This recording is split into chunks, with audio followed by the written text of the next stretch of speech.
Dando continuidade ao estudo da norma jurídica, vamos ver agora o conceito, né? Já vimos o conceito nos slides anteriores, vamos fazer agora as distinções necessárias, ou seja, é muito comum a gente confundir norma jurídica com coisas que se parecem com norma jurídica. E segundo Paulo Nader, duas coisas se parecem com norma jurídica. Uma delas é a lei e a outra é o instituto jurídico. Então nós vamos começar pela lei. Diz aí no slide que lei é uma forma de expressão das normas jurídicas, ou seja, a forma escrita e formal. Baseado nessa afirmação, que é verdadeira, não é difícil de entender, muito embora eu vá explicar agora, mas eu criei uma frase, né, para que vocês entendam, que é o seguinte: toda lei contém norma, mas nem toda norma vem em forma de lei. Então, na verdade, a lei é só uma forma da lei. Está aqui embaixo, no último pedacinho da distinção, né? A lei é a forma escrita e formal. Sem dúvida, é a forma que a gente mais trabalha dentro da faculdade. Então, na verdade, a gente estuda ao longo do curso muitas leis, né? E todas as disciplinas se fundamentam em leis, as decisões judiciais se fundamentam em leis. Daí a importância desta forma, né? Ela é a mais significativa para a academia do curso de direito, né? A academia do direito. A formação dos profissionais, dos operadores do direito, tem que ter essa formação em cima de conhecimento da lei e também aprender a ler e interpretar a lei. Para a gente visualizar isso que foi dito, para entender, eu peguei essa imagem aqui. Então, aqui nós temos o Código Civil, e o Código Civil, que é uma lei, está aqui, o Código Civil é uma lei, Lei 10.406. Dentro do Código Civil tem milhares não, né? Mais de 1.000, né? Mas, na verdade, mais de 2.000 normas jurídicas, né? Que seriam artigos, parágrafos, que cada artigo e cada parágrafo, cada inciso é uma norma, né? Então aqui eu separei aqui uma, né, que é de interesse assim de todos vocês do primeiro semestre do curso, né? Tem muita gente jovem, né? Então diz o artigo 5º do Código Civil, que é a Lei 10.406. A menoridade cessa aos 18 anos completos, quando a pessoa fica habilitada à prática de todos os atos da vida civil. Está aqui um exemplo, que vocês já estão estudando agora, né? Paralelamente ao estudo da teoria do direito, né? Vocês já estão estudando esse artigo, né? Então, o que acontece? Para mostrar para vocês que isso aqui é uma norma, olha aqui, isso aqui é um pedaço, né? Uma norma de uma lei. Então, para isso que eu disse, toda lei contém normas, mas nem toda norma vem em forma de lei. E aí, então, um exemplo, qual é uma norma que não vem em forma de lei, professor? Nós temos exemplos como os costumes, né? Que são as práticas sociais, né? Que às vezes determinam também o ilícito né? E o lícito civil. Nós temos os costumes, nós temos os contratos, né? Nós temos decisões judiciais, que criam normas, mas não são leis, tá certo? Então a norma pode vir de várias formas, mas a forma mais usual, mais importante para nós é essa forma de lei, tá bem? E agora nós vamos ver o instituto jurídico, que é um pouquinho mais complexo. Por quê? Porque a definição do instituto jurídico não é fácil definir. Eu não vou criticar a definição do Paulo Nader, porque não é fácil. Se tu me pedir assim, professor, defina instituto jurídico, vai ficar meio complicado também para mim. Então eu admito, né, que não é fácil. Mas diz a definição, que é a reunião de normas jurídicas afins que rege um tipo de relação social ou interesse que se identifica pelo fim que procura realizar. Como é que eu faço a explicação disso?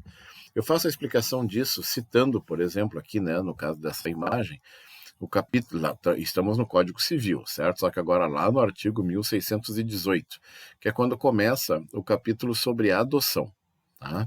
E aqui também, logo depois, na outra imagem, no artigo 1511, esse artigo aqui é antes desse, né? Fala do casamento, certo? Onde é que eu estou querendo chegar com vocês, né? E aqui, né, vamos pegar outro exemplo, né, do testamento, certo? Lá no artigo 1857. O que é isso? são coisas que a gente conhece. Tu conhece a adoção, tu já ouviu falar, tu sabe o que é um casamento, tu já ouviu falar, certo? Testamento, alguns já devem ter ouvido falar, mas também são temas populares. Eu escolhi institutos jurídicos bem populares. E por que eles existem? Porque a nossa legislação prevê. Então, o que é um instituto jurídico? Na verdade, um instituto jurídico é uma instituição, né, criada pela lei, ou seja, o legislador cria aquela situação. Talvez nem todos os países do mundo tenham adoção, mas nós temos. Talvez nem todos os países do mundo tenham casamento, mas nós temos, né? Os países comunistas certamente não têm testamento, mas nós temos, certo? Porque o testamento é uma figura do direito sucessório, que é uma característica de países capitalistas que reconhecem a propriedade privada, tá certo? Então, essas realidades só existem, então, só para fazer um paralelo, né? Nós não temos, por exemplo, pena de morte, certo? A não ser no Código Penal Militar, em caso de guerra, né? Mas nós não temos, não é uma prática. Tem gente que reclama, inclusive, disso.